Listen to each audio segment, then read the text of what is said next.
আল্লাহ রাসূল সারা বছর তো ইবাদত করতেন, রোজার মাসে রাসূল পাক সাল্লাল্লাহু আলাইহি ওয়াসাল্লামের পরিবার স্ত্রীরা বলছেন নবী পাক সর্বসময় কিয়ামে দাঁড়িয়ে থাকতেন, তার নামাজে, রুকুতে, সিজদাতে, কোরআন তেলাওয়াতে। আর আমরা কি করি? রোজার মাসে পরচর্চায়, পরনিন্দায়, গীবতে, ঝগড়াতে, ফিতনাতে, গালিগালাজে আমরা জীবন কাটাচ্ছি। আল্লাহ রসুল দিন দুনিয়ার বাদশাহ হাবিবুল্লাহ জনাবে মোহাম্মদ রাসূলুল্লাহ সাল্লাল্লাহু আলাইহি ওয়াসাল্লাম তিনি রোজার মাসের রাতগুলোকে জেগে জেগে জেগে জেগে কাটাতেন, ইবাদত করতেন, আল্লাহর কাছে রোনাজারি করতেন, কাঁদতেন। আজ আমরা কি করছি? আল্লাহ নবী জীবনে এমনও দিন গেছে, আল্লাহ নবী নূর নবী নবী আমার শুধু পানি খেজুর দিয়ে সেহরি করেছে, ইফতার করেছে। আল্লাহ পাক আমাদের ঘরে অনেক বরকত দিয়েছে, সেই নবী পাকের দুয়ার ওসিলায় আল্লাহ আমাদের ঘরে অনেক খাদ্য দিয়েছে। সারা বছর যদি কারো বাড়ি ঠিক মতো খাওয়া না হয়, এই রমজান মাসে বরকতে প্রতিটা বাড়িতে আল্লাহ পাক খাবারের ব্যবস্থা এত দেয় যে খেয়ে শেষ করা যায় না। ঠিক না বেঠিক? কিন্তু আজ আমরা অনেক অন্যায় করে ফেললাম।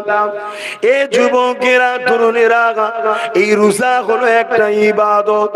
এই রমজান মাসে আমরা যাকাত দিয়ে থাকি স্বাভাবিক, কিন্তু যাকাত সারা বছর দেয়া যায়, কিন্তু আমরা আজ বুঝলাম না যাকাতটা কাদেরকে দিতে হয়। নিজের খেয়াল খুশি মতো আমরা যাকাতটাকে নয়ছয় করে ফেললাম, নিজের সম্পদ মনে করে খরচ করতে লাগলাম। ভুলে যাবে না, মৃত্যু একদিন না একদিন হবে। যাকাত যদি ঠিকভাবে না দিতে পারে, ওই যাকাতের সম্পদ গুলোকে, আপনার মাল গুলোকে আল্লাহ পাক এমন করে কিয়ামতের দিন জাহান্নামেতে এমন করে লোহার শিকল বানিয়ে দেবে, যেটা আপনার গলায় বেড়ি দিয়ে টানা হবে। এ যুবকেরা, তরুণেরা, এই যাকাতটা প্রকৃত কার হক এটাই আমরা বুঝতে পারলাম না। অসুবিধা হচ্ছে? একটু যাকাত সম্বন্ধে একটু বুঝিয়ে দিই, কেন ভুল হয়তো অনেকে করে ফেলেছে, যাতে পরে পরে বেঁচে থাকলে যেন ভুল না করে। যাকাত এমন একটা জিনিস, যদি কেউ যাকাত দেয়, আল্লাহ রসুল বলছে তার মালের হিফাজতের দায়িত্ব খোদ আল্লাহ নেয়। জোরে বলুন সুবহানাল্লাহ। তাহলে আমি যদি ঠিকভাবে যাকাত দিই, তাহলে পরের বছরে আমার মাল বাড়বে না কমবে? যদি মাল বাড়ে তাহলে জানবেন যাকাত ঠিক দেওয়া হয়েছে, আর যদি কমে যায় জানবেন আপনার কোনো গন্ডগোল হয়েছে। শুনছেন না শুনুন? এইবারে শুনুন, যাকাতটা কার? শতকরা 2.5 টাকা, শতকরা 2.5 টাকা, অর্থাৎ 100 টাকায় 2.5 টাকা। এই টাকার মালিক কি আপনি? না, আপনার ব্যবসা বা আপনার ইনকামে মধ্যে 2.5 টাকা গরিবের পক্ষ থেকে আল্লাহ ব্যবসায়ী লাগিয়েছিল। বুঝাবার জন্য বলছি, ওই 2.5 টাকা যে লাভ, ওটা গরিবের সম্পদ, ওটা গরিবের মধ্যে থেকে কারা পাবে? ঈমান হলো শর্ত। শুনছেন? এবং আপনার আত্মীয়র মধ্যে কে গরিব আছে প্রথম তার হক। দ্বিতীয় নম্বর, আত্মীয়র মধ্যে কেউ যদি গরিব না থাকে, পাড়া প্রতিবেশীর মধ্যে ইমানদার কে গরিব মুসলমান আছে তার হক।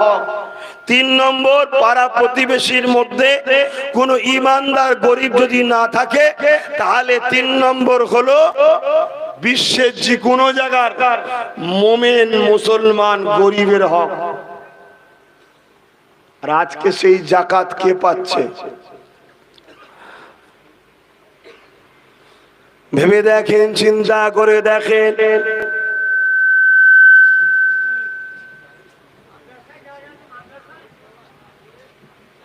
এতিম যদি থাকে, ওই এতিমকে দেয়া যাবে, মাদ্রাসাকে নয়। মাদ্রাসা হলো নবীর ঘর, নবী গরিব নয় বড় লোক, নবীর যাকাত চলে না। এতিম বাচ্চাটার জন্য দেওয়া যাবে, দিয়ে নেওয়ার সময় বলে দিতে হবে এতিম বাচ্চাদের থাকা খাওয়া ভরণ পোষণের জন্য এই জাকাতের টাকা দিলাম। কর্তৃপক্ষ যদি ভুল জায়গায় লাগায়, কর্তৃপক্ষ ধরা পড়বে, আপনি খালাস, কিন্তু বলে দিতে হবে। বুঝতে পারছেন? আর আজকে কটা মাদ্রাসায় এতিম থাকে আমি জানি না, যে থাকে ভালো দিতে পারে সেই এতিমকে, কিন্তু হক হলো আপনার আত্মীয় আগে। এই গরিবের জন্য অনেক মেয়ের বিবাহ হচ্ছে না পয়সার অভাবে, আছে না? নাই। ওই মেয়ের বয়স হচ্ছে, সমাজে পাপ হচ্ছে, এটাকে বন্ধ করুন, তার জন্য জাকাতের সিস্টেম। বাপেরা, নওজোয়ান তরুণেরা, এ নবী পাকের প্রেমিকেরা, আল্লাহ নবী যে জাকাতের সিস্টেমটা করে দিয়ে গেছে, ওই জাকাতের সিস্টেম ছাড়া অন্য কোনো ভাবে দিলে আমাদের চলবে না। কেন? নবী আমাদের জন্য হলো মডেল।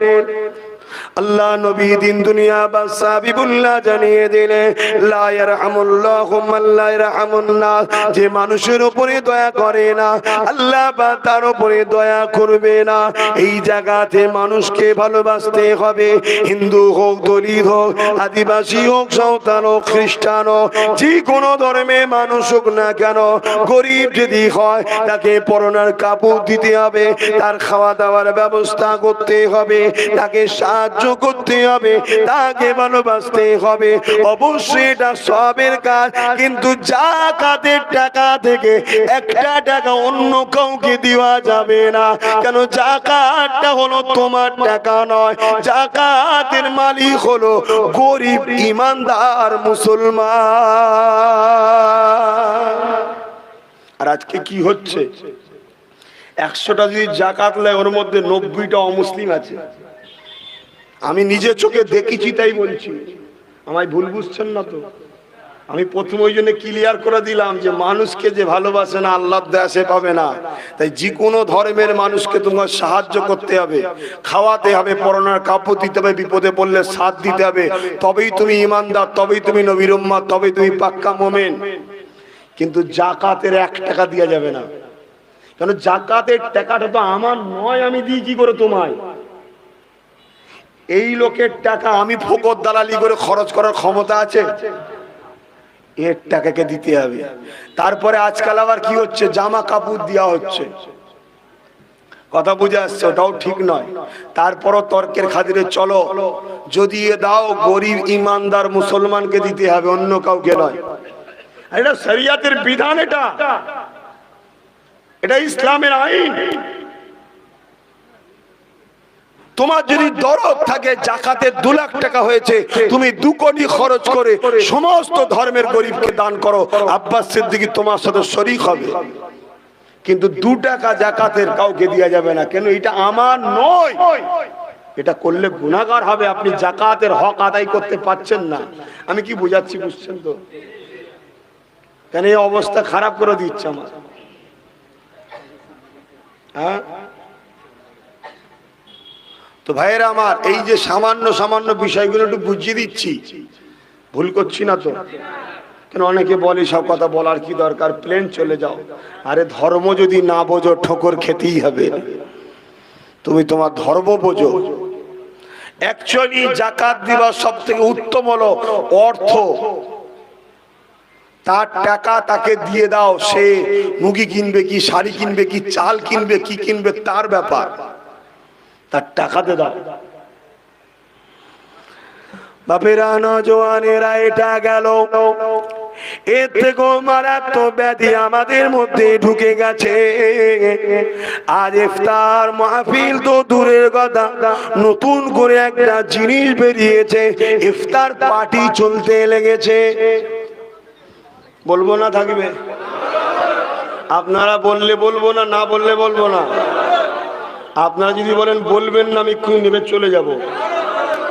আর আপনারা বলতে না বললেও আমি বলবো। কেন? আমি এসেছি আল্লাহর দ্বীনের খেদমত করতে, অন্য কারো দলের দালালি করতেছি না, আল্লাহর দ্বীনের খেদমত করতে এসেছি। রোজা হলো একটা ইবাদত, এত বড় ইবাদত আল্লাহ পাক নিজে বলেছে রোজা হলো আমার খাস ইবাদত। লিসাইমি ফারহাতানি, ফারহাতুন ইনদাল ইফতারি ওয়া ফারহাতুন লিকা রাব্বিহি। রোজাদারদের জন্য দুটো খুশি, একটা হলো ইফতার নিয়ে যখন বসে থাকে, আর একটা হলো লিকা রাব্বিহি, রোজাদার দিগকে আল্লাহ পাক দিদার দেবেন বলেছে। এ নওজওয়ান তরুণেরা, বাপেরা, রোজাদারদের জন্য দুটো খুশি, একটা ইফতার নিয়ে বসা, আর একটা হলো আল্লাহ পাকের দিদার। আর রোজাদারটার সম্বন্ধে আল্লাহ পাক নিজে বলেছে আমি নিজে হাতে রোজাদার দিগকে পুরস্কার দেব। রোজা হলো আমার খাস ইবাদত। অবশ্যই নামাজও আল্লাহর জন্য, হজও আল্লাহর জন্য, যাকাতও আল্লাহর জন্য, ইবাদত তো সবই আল্লাহর জন্য। কেন আল্লাহ ছাড়া অন্য কারো ইবাদত হয় না, কিন্তু রোজাকে আল্লাহ পাক খাস ইবাদত কেন বললেন? অন্য ইবাদতের মধ্যে লোক দেখানো থাকতে পারে, নামাজ লোক দেখানো থাকে, দান খায়রাতের মধ্যে লোক দেখানো থাকতে পারে, কিন্তু কেউ কাউকে দেখে শুকিয়ে তো থাকবে না, যদিও তাকে গোপনে গোপনে খেয়ে নেবে। এই জন্য আল্লাহ পাক বললেন রোজা আমার খাস ইবাদত, এদেরকে আমি নিজে হাতে কুদরতি হাতে পুরস্কার দেব। কিয়ামতের দিনে সবাই যেখানে নফসি নফসি করতে লাগবে, ওই কঠিন দিনেতে আল্লাহ পাকে আরশে আজিমের উপরে একদল লোক বসে বসে এমন করে দেখা যাবে জান্নাতি খানা খেতে লেগেছে। ফেরেশতারা জানতে লাগবে ও রব্বি আল্লাহ পাকিরা কারা দুনিয়ার জমিনে আজকে ময়দানে মাশরে সবাই নফসি নফসি করে, আমার কি হবে, আমার কি হবে? এই কঠিন দিনে এরা বসে বসে জান্নাতি খানা খায়। আমার আল্লাহ পাক জানিয়ে দেবে এরা হলো তারা যারা দুনিয়ার জমিনে অর্থ থাকার পরও আমার ভালোবাসায় খাই না, টাকা পয়সা থাকার পরও বাজারে গেছে সবাই খেয়েছে, এরা দিনের বেলা খাইনে, খাবার থাকার পরও এরা দিনের বেলা খাইনে, ইফতার নিয়ে বসেছে তথাপিও খাইনে। কখন মুয়াজ্জিন আজান দেবে এই আজানের অপেক্ষায় ছিল। এরা হলো আমার রোজাদার বান্দা বান্দি। আমি আল্লাহ কঠিন দিনে এদেরকে জান্নাতি খানা খাওয়াতেছি।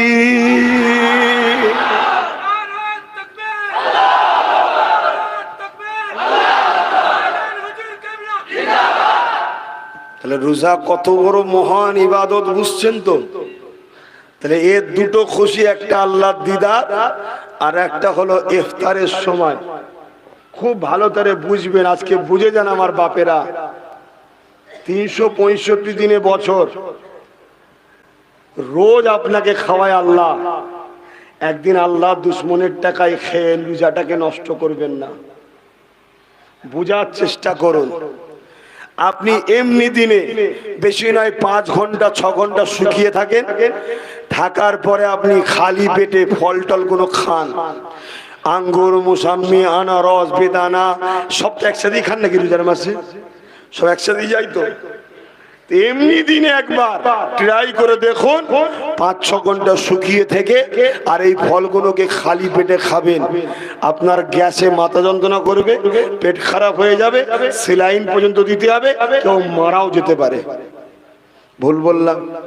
আর রোজার মাসে 13-14 ঘন্টা 15-16 ঘন্টা কিছু না খেয়ে সন্ধ্যেবেলা বসেছে, ফ্রিজের পানি,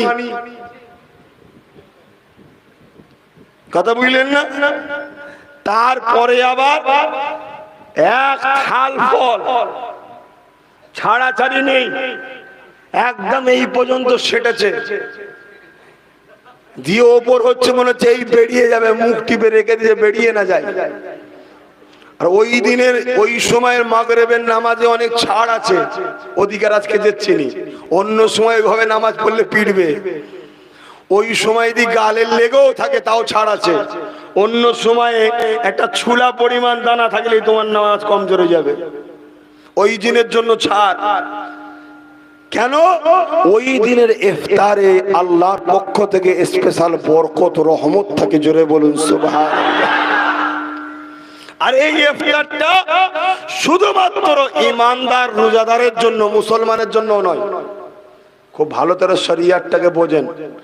বাচ্চাদের জন্য রোজা ফরজ না, এরা খেতে পারে, কিন্তু যার জন্য রোজা ফরজ হয়ে গেছে, রোজা রাখে না, তার জন্য ইফতার নয়।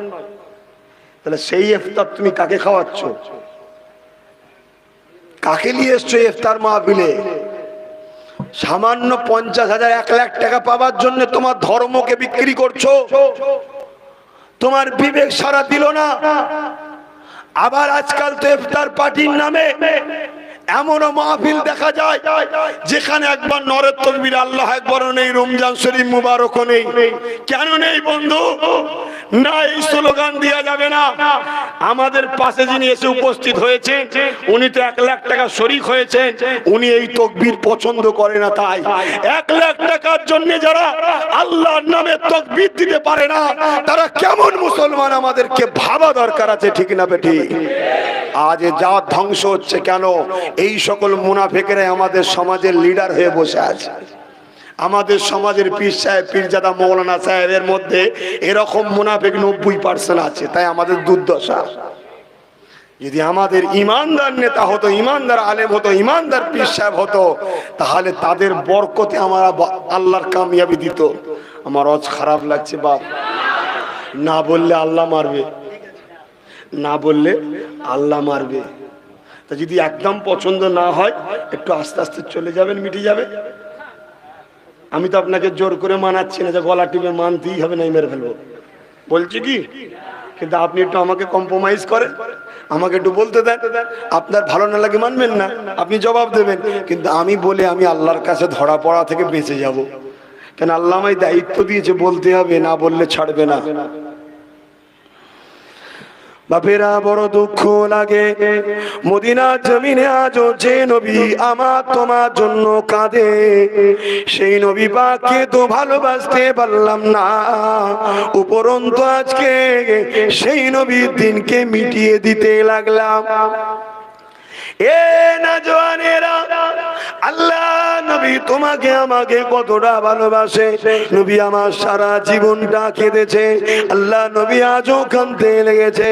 নবী আমার মরা নয় গো, নবী আমার রওজা মোবারকে সশরীরে আজও জিন্দা তোমার আমার জন্য কাঁদে।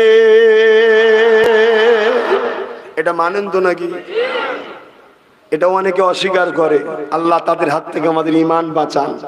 আমাদের দুই ধরনের দুশমন, একটা হলো বন্ধু সুলভ দুশমন, আর একটা হলো প্রকাশ্য দুশমন। প্রকাশ্য দুশমনের থেকে বন্ধু সুলভ দুশমনটা বেশি ক্ষতি করছে। ও আমাদের ঈমান চুরি করছে, আর প্রকাশ্য দুশমন এসে আমাদেরকে মেরে দিয়েছে। কারণ ঈমান না থাকলে জিতা যায় না। বদরে 313 জন জিতেছিল গায়ের জোরে না, ঈমানের জোরে। আর আজকে আমরা 3 কোটি থাকার পরও জিততে পারছি না কেন? ঈমান টল বলো। আল্লাহ পাক যখন আমার নবী পাকের রূহ মুবারককে নিয়ে গেলেন, ওই সময় আমার নবী পাকের রূহ মুবারককে কোথায় রাখা হবে? মোমেনদের রূহ যেখানে থাকে ওখানে যদি রাখা হয়, তাহলে তো সমান সমান হয়ে গেল। স্পেশাল একটা জায়গা তো দরকার। ওই সময়তে আমার আল্লাহ পাক ফেরেশতাদেরকে বলল, এ আমার ফেরেশতারা, আমার হাবিবের রূহকে নিয়ে এসে আমার আরশে আজিমের উপরে রেখে দাও। আল্লাহ নবীর রূহ বলতে লাগলেন, ও রাব্বি আল্লাহ, আপনি তো বলেছেন এক মাকাম থেকে আর এক মাকাম বড়। হাবিবের মাকাম ছিল, ওই মাকাম থেকে আমাকে বার করেছে, ওই জিসম থেকে আমাকে বার করেছে। আমাকে যদি রাখতেই হয় এমন জায়গায় রাখতে হবে যে জায়গাটা আমার নবীর জিসমে থেকে উঁচু মাকাম, ওই জায়গাতে রাখতে হবে। আল্লাহ, আপনার আরশ তো আপনার নবীর শরীরের থেকে দামি নয়, তাহলে আপনি আমাকে কোথায় রাখবেন? ওই সময় আমার আল্লাহ বলেছিলেন, সাদ্দাক্তা, তুমি সত্য বলছো, আমার হাবিবের শরীরের থেকে আমার সৃষ্টির মধ্যে অন্য কোনো দামি জিনিস নাই। তাই আমি আল্লাহ তোমাকে আবার পুনরায় আমার হাবিবের জিসম মুবারকে ফিরিয়ে দিলাম। নবীর রূহ আবার রাসূলের শরীরে ফিরে এসেছে। সেই নবী আমার আজও মদিনার জমিনে জিন্দা সশরীরে আছে। এই বিষয়ে আলোচনা করতে গেলে অনেক সময় লাগবে। মনে রাখবেন, নবীর স্ত্রীদের বিবাহ করা উম্মতদের জন্য কেন, পৃথিবীর মানুষের জন্য হারাম কেন? কেন হারাম? দেওবন্দ মাদ্রাসা নাম শুনেছেন? দেওবন্দিদের নাম শুনেছেন? দেওবন্দিদের আকীদা শুনেন? অনেক ভাই দেওবন্দি দাবি করে কিন্তু ভুল আকীদা প্রচার করে। জানি না এরা কারা। দেওবন্দ মাদ্রাসার যিনি প্রতিষ্ঠাতা কাসেম নানতুবি সাহেব, তিনার আকীদা হলো নবীর স্ত্রীদের বিবাহ করা এই জন্যই হারাম, যিনি মারা যায় না তো তিনার স্ত্রী তালাকও পড়েনি, ছাড় হয়নি, তো বিবাহটা হয় কি করে? কি বুঝাচ্ছে বুঝতে পারছেন? ধরুন আমার সাথে আমার স্ত্রীর নেকা হয়ে আছে, আমার স্ত্রীর সঙ্গে যদি আমার ছাড়টা না হয়, মৃত্যু হয়ে যাওয়ার পরে ছাড় হয়ে যায়, যদি ছাড়ই না হলো, মৃত্যুই না হলো, তাহলে আমার স্ত্রীর সঙ্গে অন্যজনের বিবাহ কি জায়েজ হবে? তো রসুলের পাক সাল্লাল্লাহু আলাইহি ওয়াসাল্লামের মৃত্যুই তো হয়নি, ছাড়ই হয়নি, নেকা অর্থাৎ কলবে আথার থেকে রসুলের রূহ মুবারকটা জিসমের জায়গায় ছুপে ছিল, লুকিয়ে ছিল, এটাই ছিল রসুলের পাক সাল্লাল্লাহু আলাইহি ওয়াসাল্লামের মৃত্যু। তাদের আকীদা আবার দেখছেন। তাহলে রসুলকে তারাও হায়াতুন নবী বলে মানে, জোরে বলুন সুবহানাল্লাহ। এখন কিছু মানুষ ইহুদিদের পাল্লাই পড়ে বা তাদের ষড়যন্ত্রের শিকার হয়ে আমার রসুলের বিরোধী করে। আল্লাহ হিদায়াত করুক এদেরকে, বলুন আল্লাহুম্মা আমিন। আল্লাহ নবী মদিনা জমিনে আজও আমার আপনার জন্য কাঁদে। যেদিন আল্লাহ বা দুনিয়াকে ফানা করে দেবে, আল্লাহ বা কতদিন দুনিয়াকে ফানা রাখবে কেউ জানে না। হযরত জিবরাইল আলাইহিস সালামকে আমার আল্লাহ বা দুনিয়া জমিনে পাঠাবেন। ও হযরত জিবরাইল, দুনিয়া জমিনে যাও, আমার হাবিবকে যে তুলে নিয়ে আসো। হযরত জিবরাইল দুনিয়া জমিনে আসবে, এই পৃথিবীটাকে তন্ন তন্ন করে খুঁজে বেড়াবে কোথায় আমার নবী রয়েছে। হযরত জিবরাইল খুঁজে পাবে না, এই জন্য দুনিয়া জমিনে কান লাগিয়ে লাগিয়ে শুনতে আল্লাহ বলবেন। হযরত জিবরাইল শুনতে লাগবে, যে জায়গাতে কান্নার আওয়াজ আসবে ওই জায়গাতে জমিনে দুটো ডানা মারবে, জমিনটা ফাট হয়ে যাবে। হযরত জিবরাইল সাল্লাল্লাহু আলাইহি সেদিন বলবে, আমি ওই দিন দেখতে পাবো আল্লাহ নবী সিজদায় পড়ে গিয়ে তিনার গুনাহগার উম্মত উম্মতীদের জন্য কাঁদবে। এ যুবকেরা, যে নবী আমার সারা জীবন তোমার আমার জন্য কেঁদেছে, আজও কাঁদছে, দুনিয়া সব কিছু হারিয়ে দাও, জান যাই জানও দিয়ে দাও, কিন্তু সেই নবীর সুন্নতকে নিয়ে খেলা করো না গো, সেই নবীর সুন্নতকে নিয়ে বেউসুতি করো না গো। কারণ ফুরফুরা শরীফে মুজাদ্দিদুস জামান দাদা হুজুর পীর কেবলা ওসিয়াত নামায় লিখে দিয়েছে, দাড়ি টুপি জুব্বা নিয়ে কেউ যদি ইনকা তুচ্ছ তাচ্ছিল্য করে অবশ্যই সে কাফের হয়ে যাবে, কারণ এটা আমার নবীর সুন্নত। আজ বড় দুঃখ করে বলতে লাগে, আজ মুসলমানের ঘরে ছেলেরা সামান্য পেটের জন্য আমার নবীর সুন্নতকে নিয়ে এমন লোকের মাথায় তুলে দিচ্ছে যাদের সম্বন্ধে আল্লাহর কোরআন বলেছে বালহুম আদাল, চতুষ্পদ জন্তুর থেকে যারা নিকৃষ্ট, তাদের মাথাতে আজ আমার নবীর সুন্নতকে তুলে দেওয়া হচ্ছে। আজ এই কওমকে জানতে চায়, এ আমার কওম, নিজের পেটের জন্য তোমার নবীর সুন্নাত টুপিটা, এই টুপিটা কি কোন কুকুরের মাথায় তোমরা পরাতে পারবে? যদি কোনো কুকুরের মাথায় কেউ পড়ে ভালো নজরে কি দেখবে? কিন্তু তোমরা তো আজকে কুকুরের থেকেও যারা নিকৃষ্ট তাদের মাথাতে টুপি তোমরা তো পরাচ্ছ, তোমরাই তো তাদের মাথায় নবীর সুন্নাত তুলে দিলে। পুরুষের মাথায় দিতে দিতে আজ মহিলার মাথা তো টুপি তোমরাই তুলে দিয়েছ। মুসলমান তুমি করুনি আমি করুনি, কিন্তু তোমার আমার জাত করছে, যে জাত তার নেতা সুন্নতকে নিয়ে খেলা করে সেই জাতের উপরে আল্লাহ পাকের গজব আসা দরকার আছে না নাই? তাহলে আল্লাহ বেশি করে দিক, অসুবিধা কি আছে? কি গো বাপ, অসুবিধা হচ্ছে না? এটা কি কার সুন্নত? তো এই সুন্নতি টুপিটা কুকুরের মাথায় দেখলে তোমার ভালো লাগে?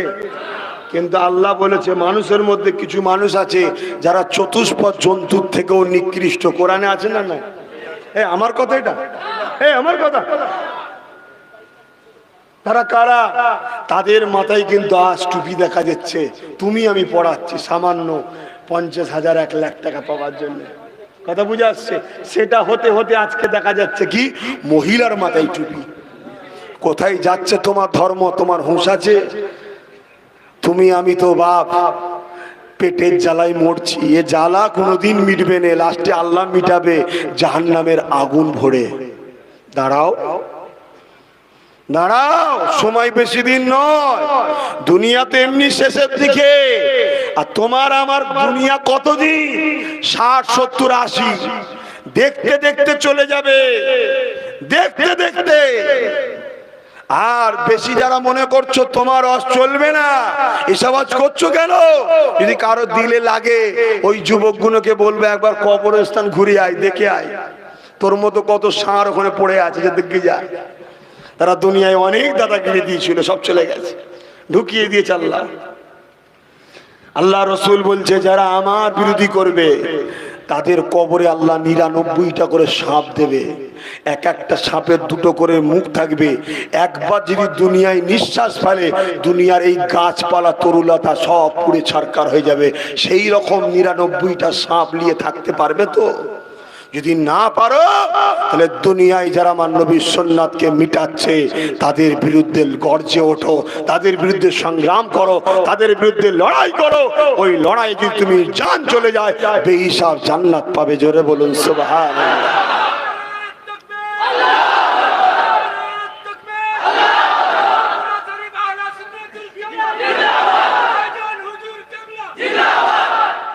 বাপ আমার, হুজুর, পীর সাহেব, পীরজাদা, আলেম সাহেব, মুফতি সাহেব আমাদের কাছে আপন নয়। আমাদের কাছে আপন হলো যে মুফতি রসুলের গোলামি করে সে। আমাদের কাছে ওই পীর সাহেব আপন যে রসুলের গোলামি করে সে। আমাদের কাছে ওই পীরজাদা দামি যে রসুলের গোলামি করে সে। আমি কোলে তোমায় তুলবো, কাঁধে তোমায় তুলবো, তোমাকে নিয়ে ভালোবেসে ঘুরে বেড়াবো তখন যখন দেখবো তুমি নবীর গোলামি করছো।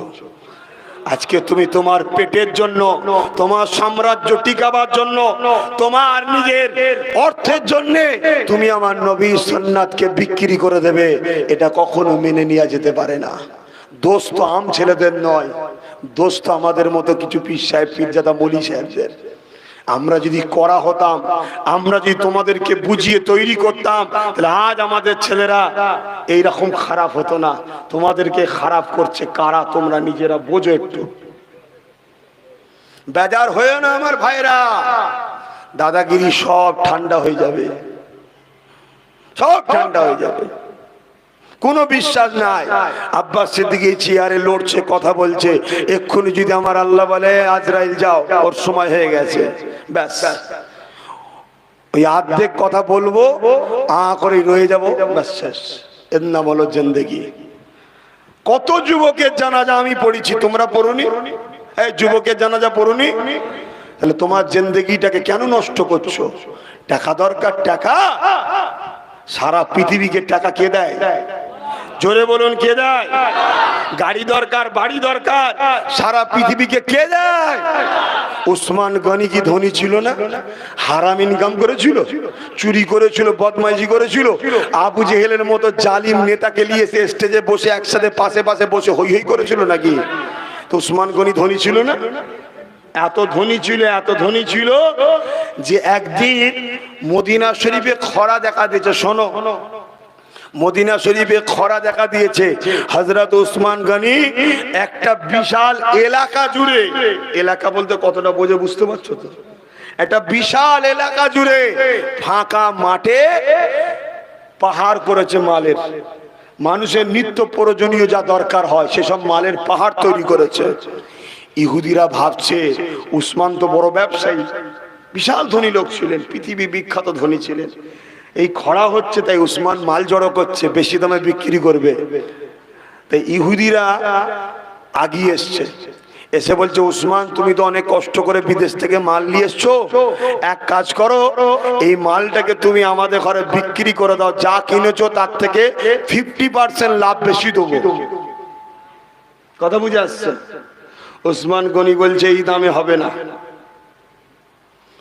বলছে যা কিনেছো তার 100% অর্থাৎ ডবলই দেবো, ডবল দেবো। 100 টাকার মালকে 200 টাকা দেবো, বোঝাবার জন্য বলছি, দাও। বলছে দেবো না, এই দামে হবে না। বলছে 100 টাকার মালকে 200 টাকা লাভ দেবো, অর্থাৎ 300 টাকা দেবো। ওসমান গনি বলছে এর থেকেও বেশি লাগবে। ইহুদিগুলো খেপে গেছে, খেপে গিয়ে বলছে ওসমান তুমি যদি এর থেকে কমে, ও ভাবছে আমি অন্য ধর্মের বলে আমায় দেবে না, হয়তো ওর জাত ভাইকে দেবে, ওর মতো চিন্তা করে যে মূল্য খাইছে তো মূল্য ঢেকুর তুলবে, ঠিক না বেটি? তো ভাবছে উসমান, তাই বলছে রেগে গিয়ে তুমি যদি এর থেকে কমে কাউকে দিয়েছো ঝগড়া হবে। উসমান গনি বলছে কালকে ফজরের নামাজের পর মদিনার দরবারে আসবে, কাকে মাল বিক্রি করছি, কত টাকায় বিক্রি করেছি সব তোমরা দেখতে পাবে। সব ইহুদিরা এসে ভিড় করেছে, নবী নামাজ পড়াচ্ছে। নামাজ পড়িয়ে এলে সালাম ফেরিয়ে নবী দোয়া করে দিলেন। আল্লাহ নবীর সামনে হযরত উসমান গনি দাঁড়িয়ে গেলেন, হুজুর বিয়াদবি মাফ করবেন, যদি ইজাজত দেন একটু কথা বলবো, আদবটা শিখুন। কথা বলতে গেলে এইভাবে জিজ্ঞেস করতে হয়, আপনি যে কোনো আলেম বা পীর সাহেবের কাছে গিয়ে যদি ইজাজত দেন একটু কথা বলবো। আমাদের তো ইজাজত নিতেও লাগে না, আর যদি হুজুর কথা না শোনে হুজুরের হাত ধরে টেনে দেবে, হুজুর শুনতে পাসনি আমার কথা, বিপদের শেষ নেই, কি মুড়ি সব তৈরি হলো।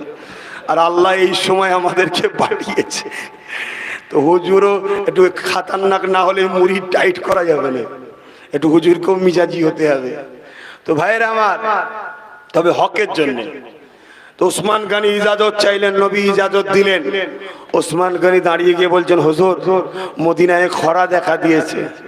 মদিনায় কি শুধু মুসলমান আছে?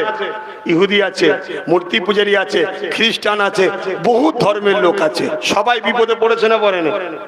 হযরত ওসমান গনি বলছেন হুজুর মদিনাবাসী বিপদে পড়েছে আর খরা দেখা দিয়েছে, হুজুর আপনি এলান করে দেন অমুক ময়দানে বিশাল মাল জড়ো করেছি, কয়েক বছর মদিনার লোক যদি খায় তাও শেষ হবে না, আমি আল্লাহর হস্তে এই সমস্ত মাল মদিনাবাসীর জন্য আল্লাহকে বিক্রি করে সব ফ্রিতে দান করে দিলাম। জোরে বলুন সুবহানাল্লাহ। ইহুদি গুলো তো মাথায় হাত দিয়ে বসাচ্ছে, উসমান মনে হয়